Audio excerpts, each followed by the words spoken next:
के साथ देश के अंदर अग्रणी भूमिका के साथ होता है।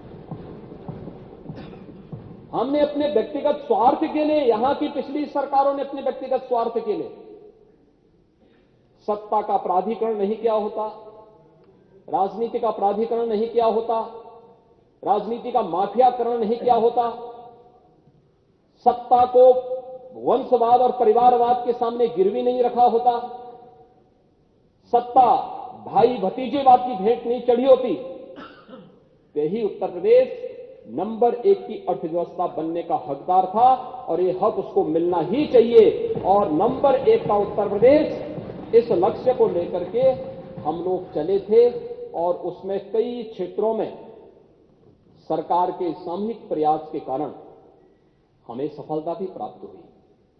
कई क्षेत्रों में हमें सफलता प्राप्त हुई। अगर मैं उसके बारे में यहां पर कुछ क्षेत्रों में आपको मैं यहां पर केवल बता दूं कि कैसे उत्तर प्रदेश ने कैसे इस तस्वीर को बदलने में योगदान दिया। अगर हम खाद्यान्न उत्पादन की बात करें, गेहूं, तिलहन, गन्ना, चीनी उत्पादन, आलू, मटर, दूध, आम उत्पादन, आंवला उत्पादन में उत्तर प्रदेश नंबर 1 पर आज के दिन पर भी है।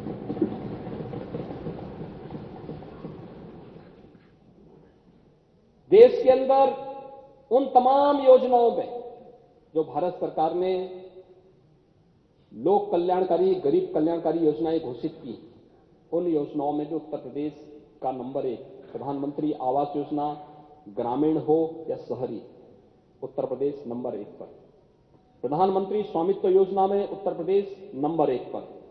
प्रधानमंत्री स्वनिधि योजना, स्ट्रीट वेंडर को एक व्यवस्थित स्वावलंबन के लिए चलाई जाने वाली योजना में उत्तर प्रदेश नंबर 1 पर। सौभाग्य योजना के अंतर्गत फ्री में कनेक्शन, विद्युत के कनेक्शन देने में उत्तर प्रदेश नंबर 1 पर। गरीबों के घर में भी रसोई गैस के चूल्हे जल सकें, उत्तर प्रदेश नंबर 1 पर। प्रदेश के अंदर सूक्ष्म, लघु, मध्यम उद्यम में उद्योग प्रोत्साहित करने में उत्तर प्रदेश नंबर 1 पर। और यही नहीं, प्रदेश के अंदर उन तमाम किसान सम्मान निधि में उत्तर प्रदेश नंबर 1 पर। देश के अंदर उन सभी योजनाओं में लगभग 50 से अधिक ऐसी योजनाएं हैं जिन योजनाओं में उत्तर प्रदेश पहले 35वें, 30वें, 27वें बहुत होता था, दम तोड़ करके 15वें स्थान से नीचे तो कभी आता ही नहीं था। आज वही उत्तर प्रदेश देश की उन सभी योजनाओं पे नंबर 1 की लड़ाई लेकर के चल रहा है, नंबर 1 पर अपनी बढ़त बनाई हुई है। टेस्टिंग, कोरोना में टेस्टिंग में नंबर 1 पर, कोरोना उपचार के लिए बेड्स उपलब्ध कराने में नंबर 1 पर, वैक्सीन देने में नंबर 1 पर, और अन्य योजना को सफलतापूर्वक हर एक गरीब तक पहुंचाने में भी नंबर 1 पर उत्तर प्रदेश अपनी भूमिका को बरकरार रखे हुए है।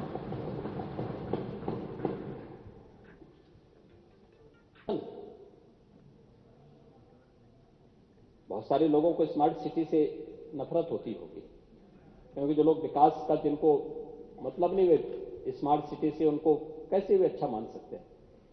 लेकिन हम लोगों ने गांव के विकास की धुरी गांव को बनाया, गांव के लिए, गरीब के लिए, किसान के लिए, नौजवान के लिए, महिलाओं के लिए, समाज के हरेक तबके के लिए शासन की योजनाएं बनी। लेकिन साथ साथ शहरी क्षेत्र का भी समग्र विकास हो। प्रदेश के अंदर 17 नगर निगम है, 17 में से 10 नगर निगम स्मार्ट सिटी के अंदर भारत सरकार के माध्यम से स्मार्ट सिटी मिशन के अंतर्गत चयनित हुए। शेष 7 को राज्य सरकार अपने रिसोर्सेज से उन्हें स्मार्ट सिटी के रूप में विकसित करने की कार्य योजना को आगे बढ़ाई। स्मार्ट सिटी मिशन पे उत्तर प्रदेश नंबर 1। और कल ही देश के सभी महापौर उत्तर प्रदेश के इस अभिनव कार्यक्रम के साथ जुड़ने के लिए वाराणसी पधार रहे हैं। वाराणसी में उनका एक बड़ा सम्मेलन है, उस सम्मेलन के साथ वे जुड़ेंगे। प्रधानमंत्री जी का मार्गदर्शन उन्हें प्राप्त होगा, यह कार्यक्रम वहां पर संचालित होगा। 60 सिटी उत्तर प्रदेश की अमृत योजना के साथ जुड़ी हुई हैं। जल जीवन मिशन के अंदर उत्तर प्रदेश ने जिस प्रकार से कार्य किया है, ग्रामीण क्षेत्र हो या शहरी क्षेत्र, कोई सोचता था कि हर परिवार के पास अपना शौचालय हो, हर परिवार के पास पेयजल की सुविधा हो, कोई सोचता था हर परिवार के पास अपना उज्ज्वला योजना का रसोई गैस का सिलेंडर हो। और नेता प्रतिपक्ष जी, आप तो समाजवादी सही थे, लेकिन परिवारवादों के चक्कर में पड़ गया और उसके कारण आपकी छवि धूमिल हुई है। डॉक्टर लोहिया ने कहा था 1950 और 60 के दशक में, उन्होंने कहा था इस बात को, अपनी पीड़ा को व्यक्त किया था और लोहिया की बात सच साबित होगी। देखना, अगर आप लोहिया को नेता मानते हैं तो आप मेरी बात को मानेंगे। उन्होंने उस समय कहा था कि जो सरकार इस देश के अंदर, इस देश के गरीबों के लिए शौचालय का निर्माण कर देगी, खुले में शौच से उन्हें मुक्ति देगी, और जो सरकार उनके घर में चूल्हा जलाने का कार्य करेगी, उस सरकार को आने वाले 25 सालों तक दुनिया की कोई ताकत नहीं हटा पाएगी। डॉक्टर लोहिया ने सपना देखा था 60 साल पहले और उस सपने को साकार किया आजाद भारत के अंदर प्रधानमंत्री नरेंद्र मोदी जी। हर गरीब के पास शौचालय है, हर गरीब के पास रसोई गैस का कनेक्शन है, हर गरीब के पास फ्री राशन का कार्ड, हर गरीब के पास आयुष्मान भारत का 5 लाख रुपए का 5 लाख रुपए का गोल्डन कार्ड, और हर गरीब के पास विद्युत का फ्री में कनेक्शन। इस सपने को किसी ने साकार किया है तो भारतीय जनता पार्टी की सरकार ने किया है। क्या कर रही थी पिछली सरकारें? महोदय, क्या कर रही थी पिछली सरकारें? अगर हम लोग उस दिशा में चलें तो मुझे लगता है कि सरकार जनता के बोझ को कम करने की बजाय जनता पर ज्यादा बोझ से बनी हुई थी। पिछली सरकारें ये जनता के लिए बोझ बन चुकी थी। होता था प्रदेश के अंदर 2017 में, जब हमारी सरकार मार्च 2017 में बनी थी, मैंने चौधरी लक्ष्मी नारायण जी, हमारे जो वरिष्ठ मंत्री हैं, इनके नेतृत्व में एक टीम भेजी थी। मैंने छत्तीसगढ़ और हरियाणा, मैंने कहा थोड़ा इन राज्यों का देखिए प्रोक्यूरमेंट की पॉलिसी क्या है। राज्य में तब तक कोई प्रोक्यूरमेंट की पॉलिसी नहीं थी। आड़तियों से खरीदारी होती थी, एमएसपी का लाभ किसान को नहीं मिल पाता था। और ये टीम गई, एक सप्ताह तक इन्होंने इन राज्यों में कैंप किया, वहां देखा और फिर बकायदा वहां के प्रेजेंटेशन को लेकर के लोग यहां पर आए थे और फिर मेरे सामने पूरी हमारे अधिकारियों के सामने इन्होंने उसका प्रेजेंटेशन किया था। और हम लोगों ने 1 अप्रैल 2017 को प्रदेश के अंदर गेहूं क्रय केंद्र स्थापित कर दिए थे। 19 मार्च को 2017 में हम लोगों ने शपथ ग्रहण किया था। एक सप्ताह के अंदर ये लोग पूरे देश के अंदर उन राज्यों का दौरा करने के बाद आए थे, अपना प्रेजेंटेशन प्रस्तुत किए थे और उसके बाद 1 अप्रैल से हमारे क्रय केंद्र प्रारंभ हो गए थे। और महोदय, अगर मैं बताऊं कि उत्पादन का ही देखेंगे, देखिए किसान को अगर अपनी उपज का दाम नहीं मिलेगा, उसकी रुचि खेतीबाड़ी से लगेगी, कर्ज तले दबेगा, आत्महत्या करेगा, खाद्यान्न नहीं मिलेगा तो गरीब भूख से मरेगा। और ये सच है, 2017 के पहले प्रदेश के अंदर किसान आत्महत्या करता था और गरीब भूख से मरता था। सरकार को कहीं भी लज्जा नार तो अपनी मस्ती में जी रही थी। 5 कालीदास के बाहर तो कोई निकलता ही नहीं था, निकलने की फुर्सत ही नहीं थी। और उसका परिणाम क्या था? प्रदेश के अंदर अगर धान का उत्पादन 12 से 17 के बीच में केवल 144 लाख मीट्रिक टन हुआ, तो 17 से 21 के बीच, अभी हम 22 में नहीं पहुंचे हैं, 21 के बीच में 171 तक पहुंचा है, 171 लाख मीट्रिक टन तक पहुंचा है। धान क्रय की कार्रवाई चल रही है 5वें वर्ष में। गेहूं 149 लाख मीट्रिक टन का उत्पादन हुआ, 12 से 17 349 लाख मीट्रिक टन का उत्पादन हुआ 12 से 17 के बीच, और 17 से 21 के बीच में होता है 375 लाख मीट्रिक टन। दलहन 74 लाख मीट्रिक टन होता है 12 से 17 के बीच और 95,90,000 मीट्रिक टन उत्पादन होता है 17 से 21 के बीच। तिलहन 41.76 लाख मीट्रिक टन होता है 12 से 17 के बीच और 69.67 लाख मीट्रिक टन होता है 17 से 21 के बीच। और खरीदारी अगर आप देखेंगे लगभग दुगने का अंतर है। धान 123 लाख मीट्रिक टन 12 से 17 के बीच में आढ़तियों के माध्यम से खरीदा जाता है और हमारी सरकार में अब तक अभी चल रहा है, ये लगातार अभी जनवरी तक प्रोक्यूरमेंट चलेगा। 244 लाख मीट्रिक टन हम अब तक खरीद चुके हैं, सीधे किसानों से खरीद चुके हैं, डीबीटी के माध्यम से पैसा उनके खाते में जा रहा है। गेहूं 12 से 17 के बीच में 94 लाख मीट्रिक टन खरीदारी हुई आढ़तियों के माध्यम से और हमारी सरकार में 94 की तुलना में 210 लाख मीट्रिक टन किसान से सीधे खरीदा गया और वह पैसा उनके खाते में गया।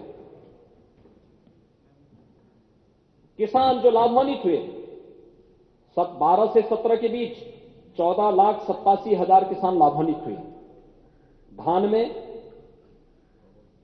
गेहूं में लाभान्वित हुए 19,02,000 और हमारी सरकार के इस 5 साल के कार्यकाल के दौरान अभी जो चल भी रहा है, जो किसान अब तक लाभान्वित हो चुके हैं 14 लाख की तुलना में हमारी सरकार में लाभान्वित किसानों की संख्या 31,88,000 और गेहूं में 45,75,000 किसान लाभान्वित सीधे सीधे हुए हैं, जिनसे हमने उपज खरीदा है, उनको उपलब्ध कराया है।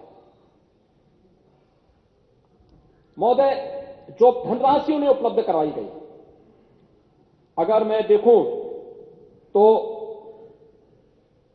गेहूं और धान के किसानों को जो कुल धनराशि उपलब्ध कराई गई, यह धनराशि गेहूं में 12,800 करोड़ रुपए, यह 12 से 17 के बीच में और 17 से 21 के बीच में उपलब्ध कराई गई 36,405 यानी 36,405 करोड़ रुपए, यानी 3 गुना ज्यादा धनराशि किसान के पास गई है।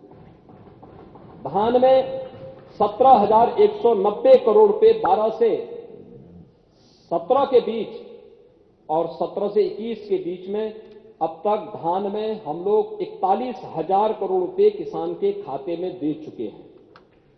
गन्ना किसानों का अगर हम देखें तो 12 से 17 के बीच में गन्ना किसानों का 90,000 करोड़ रुपए का गन्ना मूल्य का भुगतान हुआ था और 17 से 21 के बीच अब तक 1,48,000 करोड़ रुपए का गन्ना मूल्य का भुगतान गन्ना किसानों के खाते में जा चुका है। प्रधानमंत्री किसान सम्मान निधि 2,54,000 किसानों के खाते में अब तक 2,54,00,000 किसानों के खाते में 37,521 करोड़ रुपए अब तक दे जा चुके हैं और हमारी सरकार ने आने के साथ ही किसान जो कर्ज के तले दबा हुआ था, ऐसे 86 लाख किसानों के 36,000 करोड़ रुपए के कर्ज माफी के कार्यक्रम को भी आने के साथ ही सरकार ने आगे बढ़ाया। महोदय, अगर मैं किसान की बात करूं तो पिछली सरकार के समय सिंचाई योजनाओं के लिए जो वहां पर कार्य हुआ था, मुझे लगता है कि 12 से 17 के बीच 1 लाख हेक्टेयर की भूमि को अतिरिक्त सिंचन की सुविधा उपलब्ध कराई गई थी और 17 से 22 के बीच में 21 के बीच में जो हम लोग सिंचन की सुविधा उपलब्ध करा रहे हैं यह 22 लाख हेक्टेयर से अधिक है। अभी सरयू नहर राष्ट्रीय परियोजना प्रधानमंत्री जी ने राष्ट्र को समर्पित की। बहराइच, गोंडा, बलरामपुर, श्रावस्ती, सिद्धार्थनगर, संत कबीर नगर, बस्ती, महाराजगंज, गोरखपुर, ये 9 जिले सीधे सीधे से लाभान्वित हो रहे हैं। अर्जुन सहायक परियोजना का अभी लोकार्पण प्रधानमंत्री जी ने किया। बांदा, हमीरपुर, महोबा, ये सभी जनपद इससे लाभान्वित हो रहे हैं। इसके साथ ही बाण सागर परियोजना, मिर्जापुर और प्रयागराज जनपद इससे लाभान्वित हो चुके हैं 18 में। बंडई बांध, जमरार बांध, मोदहा बांध, पहुंच बांध, बहुचुरा बांध, गुंटा बांध, रसिन बांध, जखनौल पंप नहर प्रणाली, ये तमाम जो परियोजनाएं, लगभग 17 परियोजनाओं को हमारी सरकार जो 3-3, 4-4 दशक से लंबित थी, उन योजनाओं को पूरा किया। उसमें कोई कोताही नहीं बरती गई और आज उसका परिणाम है कि प्रदेश के अंदर सिंचाई के अतिरिक्त सुविधा किसानों को प्राप्त हुई और किसान उससे लाभान्वित हो रहा है। महोदय, अगर प्रदेश के अंदर हम देखेंगे,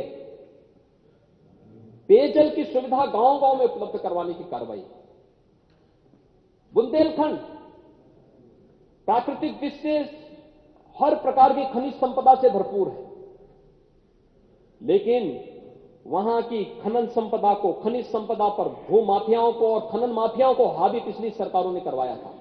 हमारी सरकारों ने उन माफियाओं को उनके सही जगह पहुंचाने का काम किया ही, लेकिन साथ साथ वहां की जनता जिन विकास कार्य के लिए हकदार थी, आज पेयजल की समस्या का समाधान मार्च 2022 तक हम लोग, जब हमारी सरकार को 5 साल का कार्यकाल पूरा होगा, बुंदेलखंड की पेयजल की समस्या का समाधान हो चुका होगा। हर गांव में हर घर नल योजना लागू हो चुकी होगी। बुंदेलखंड में अब केन और बेतवा को जोड़ने की कार्रवाई भी हो रही, पूरे बुंदेलखंड की व्यापक परिवर्तन कर देगा। अर्जुन साहब परियोजना के साथ साथ जिन परियोजनाओं को मैंने अभी यहां पर उल्लेख किया, ये सभी परियोजनाएं तो पूरी हुई हैं। पूरा बुंदेलखंड पानी के लिए तरसेगा नहीं। वहां की माताओं को, वहां की बहनों को इसके लिए परेशान नहीं होना पड़ेगा और वहां के नौजवानों को पलायन इसलिए नहीं करना पड़ेगा, क्योंकि बुंदेलखंड के विकास के आधार अब बुंदेलखंड एक्सप्रेस वे बन रही है। 2022 तक इस एक्सप्रेस वे को हम तैयार करने जा रहे हैं और एक्सप्रेस वे में सरकार ने डिफेंस मैन्युफैक्चरिंग कॉरिडोर की स्थापना की कार्रवाई को भी युद्ध स्तर पर आगे बढ़ा दिया है। अभी आपने देखा होगा, भारत डायनेमिक्स लिमिटेड की एक बड़े प्रोजेक्ट का शिलान्यास झांसी में प्रधानमंत्री जी ने किया। बुंदेलखंड के दोनों जनपदों में हम एयरपोर्ट दे रहे हैं। चित्रकूट के एयरपोर्ट हमारा तैयार हो रहा है, ललितपुर में एक नया एयरपोर्ट हम देने जा रहे हैं। बुंदेलखंड विकास की एक नई आभा के साथ आगे बढ़ रहा है। पूर्वी उत्तर प्रदेश, हमारे नेता प्रतिपक्ष बलिया से है, अलग विषय है कि विकास में रुचि उनकी कम ही रहती है, लेकिन बुंदेलखंड के साथ साथ पूर्वांचल एक्सप्रेस वे खुल चुका है और सही मायने तो मैं तो यही मानता था कि आपको जाने में बलिया परेशानी होती है, क्योंकि आप साल में एक बार ही क्षेत्र में जा पाते थे। तो हमने कहा कम से कम साल में 10-12 बार जब चले जाए। इस बुजुर्गी में तो आपका ध्यान रखने के लिए बुंदेलखंड एक्सप्रेस, पूर्वांचल एक्सप्रेस इसीलिए हम लोगों ने तेजी के साथ आगे बढ़ाया और मैं चाहूंगा इसे आप चले होंगे। धन्यवाद। ओह, धन्यवाद देने का तो शिष्टाचार है ही नहीं ना। आपको चोरी छुपे देते होंगे, लेकिन हम लोगों को नहीं देते। पूर्वांचल एक्सप्रेस वे लखनऊ को गाजीपुर से जोड़ रहा है और गाजीपुर से वाराणसी भी जुड़ रही है, बलिया भी जुड़ रही है। बलिया के लिए लिंक एक्सप्रेस वे के लिए भूमि अधिग्रहण की कार्रवाई को तेजी के साथ आगे बढ़ाने का कार्य चल रहा है। गोरखपुर लिंक एक्सप्रेस वे पर कार्य युद्ध स्तर पर चल रहा है। गंगा एक्सप्रेस वे पश्चिमी उत्तर प्रदेश को पूर्वी मध्य उत्तर प्रदेश होते हुए पूर्वी उत्तर प्रदेश से जोड़ने के लिए प्रयागराज तक 12 जनपद हमारे इससे आच्छादित हो रहे हैं। 18 तारीख को शाहजहांपुर में प्रधानमंत्री जी गंगा एक्सप्रेस वे का भी शिलान्यास करने जा रहे हैं। महोदय, 1947 से 2017 तक प्रदेश के अंदर 1.5 एक्सप्रेस वे बने थे और 17 से अब तक हम 5 एक्सप्रेसवे पे काम कर रहे हैं, 5 एक्सप्रेसवे का। यह है कार्य की स्पीड। मेडिकल इंफ्रास्ट्रक्चर 1947 से लेकर के 2017 तक कुल 12 गवर्नमेंट मेडिकल कॉलेज खुल पाए थे। अभी 25 अक्टूबर को प्रधानमंत्री जी ने 9 मेडिकल कॉलेज को क्लास चलाने के साथ जोड़ दिया है। वहां पे क्लास प्रारंभ होने जा रही है इस सत्र में। 2019 में 8 मेडिकल कॉलेजेस का उद्घाटन मैंने स्वयं किया था। वहां पे क्लास सेकेंड ईयर एमबीबीएस के बच्चे वहां पे पढ़ रहे हैं। 16 नए मेडिकल कॉलेजेस पे हम काम कर रहे हैं। आखिर हर जनपद में मेडिकल कॉलेज क्यों नहीं होना चाहिए? और हम लोग डॉक्टर भी आ जाएंगे। अब इसकी चिंता क्यों कर रहे हैं?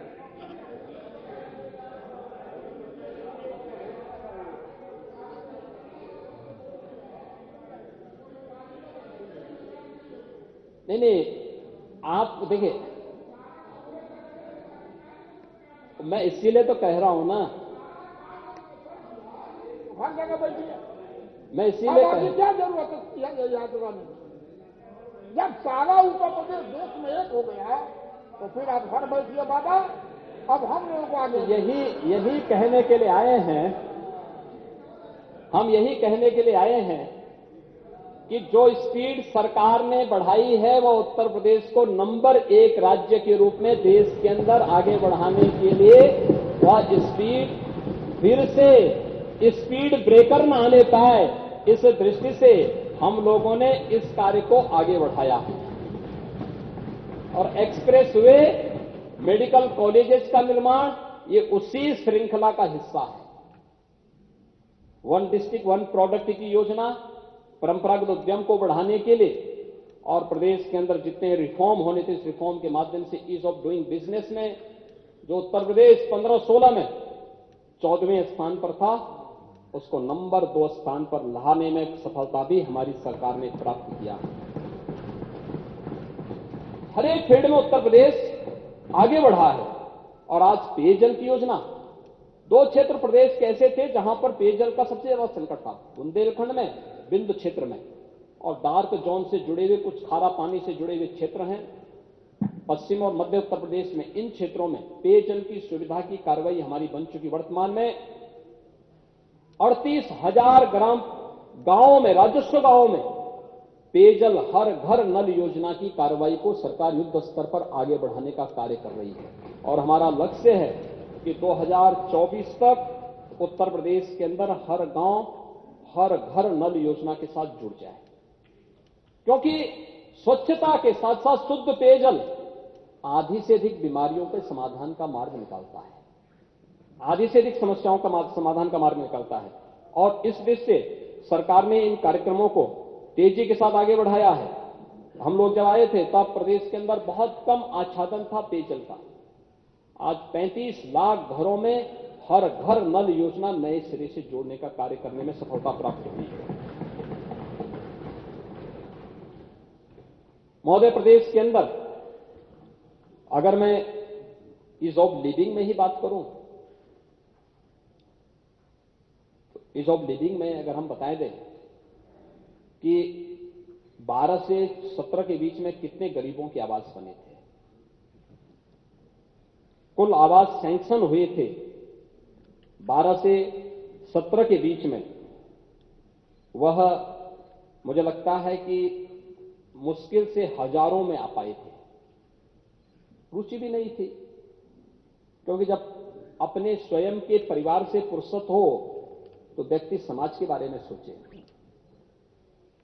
और महोदय, इस समय ग्रामीण और शहरी दोनों क्षेत्रों में मिलाकर के हमारी सरकार 42 लाख लोगों को एक एक आवास उपलब्ध करवा चुकी है। प्रधानमंत्री आवास योजना में, मुख्यमंत्री आवास योजना में बहुत सारे ऐसे क्षेत्र थे आजादी के बाद से जिनको किसी ने छुआ ही नहीं था। बनटांगिया, मुसहर, थारू, सहरिया, कोल, चेरो, ये तमाम ऐसी जातियां थी जो वंचित रह गई थी। इन लोगों को 100% आवासीय सुविधा, 100% शौचालय की सुविधा, 100% विद्युत के कनेक्शन, 100% उज्ज्वला योजना का कनेक्शन, निराश्रित महिला पेंशन की योजना से जोड़ना, दिव्यांगजन पेंशन के साथ जोड़ना, वृद्धावस्था पेंशन के साथ जोड़ना और जिस भी प्रकार की लोकल राशन कार्ड की सुविधा से आच्छादन करना, आयुष्मान भारत का कार्ड या मुख्यमंत्री या जन आरोग्य योजना का कार्ड उन्हें उपलब्ध करवाने की कार्रवाई के साथ जोड़ने की कार्रवाई भी हमारी सरकार ने इस दौरान युद्ध स्तर पर किया। बहुत सारी जगह 100% हो चुका। आज जाइए उन क्षेत्रों में जहां पर पहले एक भी पक्के मकान नहीं थे, केवल झोपड़ी नजर आती थी, आज उनकी एक व्यवस्थित कॉलोनी वहां नजर आती है। देखने देखते बनता है। आज जब उनके चेहरे की खुशहाली दिखती है, लगता है देश स्वतंत्र इन लोगों के लिए अब हुआ है। उनको वोटिंग राइट नहीं थी, उनके पास राशन कार्ड नहीं था, उनको कोई सुविधा नहीं मिलती थी, लेकिन ये लोग बड़े बड़े नारे लगाते थे। कोई गरीबी हटाओ का नारा लगाता था, कोई जो है तमाम हल्ला बोल का नारा देता था, कोई कुछ और नारा देता था, लेकिन उन गरीबों के जीवन में खुशहाली लाने का कार्य अगर किसी ने किया तो बीजेपी की सरकार ने किया है। और बीजेपी नेतृत्व की इन सरकारों ने जो कार्य उन क्षेत्रों में किया है वह कार्य भी सबके सामने उदाहरण है। महोदय, कल्याणकारी योजनाओं के साथ साथ तमाम लाभार्थी परक योजनाएं जो हैं, अगर हम देखेंगे किस प्रकार से इन योजनाओं से वंचित रखा जाता था लोगों को, मुझे आश्चर्य होता है कि